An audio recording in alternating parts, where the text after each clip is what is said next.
أعوذ بالله من الشيطان الرجيم. بسم الله الرحمن الرحيم. نحمده ونصلي على رسوله الكريم. رب اشرح لي صدري ويسر لي أمري واحلل عقدة من لساني يفقه قولي. أما بعد، السلام عليكم ورحمة الله تعالى وبركاته.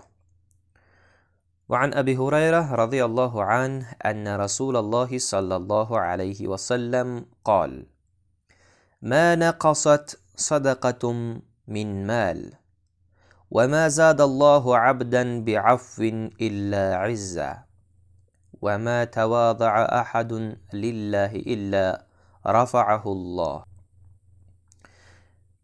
ابو هریره رضی الله عنه میگوید پیامبر صلی الله علیه و سلم فرمود: کم نکرد صدقه از مال، یعنی صدقه از مال چیزی را کم نمی کند، بلکه صدقه در مال برکات می آورد. چگونه ای که الله تعالی می فرماید: یمحق الله الربا و یربی الصدقات، خداوند ربا را نابود می کند و صدقات را افزایش می دهد. و دوام حدیث: و ما زاد الله عبدا بعفو الا عزا، و الله تعالی با عفو و درگذری مرتبه انسان بالا می برد. یعنی انسان اگر عفو کننده باشد، درگذرنده باشد، بخشش داشته باشد، بخصوص وقتی که قادر باشد، یعنی توانایی داشته باشد، باز درجه این گونه انسان بالاتر می باشد.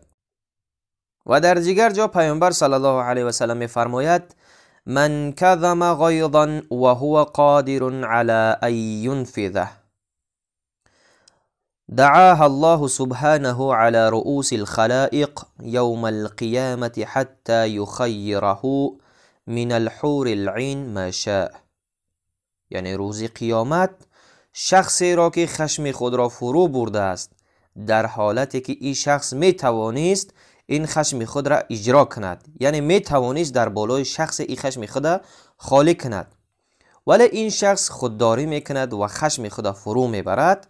روز قیامت این شخص صدا زده می شود در میان مخلوقات و برایش گفته می شود که از حور عین آنچه را که می خواهد انتخاب کند. و ما تواضع احد لله الا رفعه الله، و هیچ شخصی در راه الله و برای الله تواضع نمی کند مگر اینکه الله درجه این انسان بلند می برد.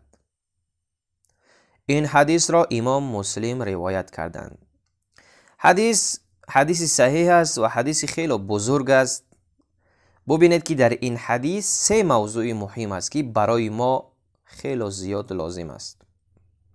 اولا موضوعی که در این حدیث آمده است، گفتیم صدقه دادن مال را کم نمی کند بلکه مال را افزایش می دهد. و دوم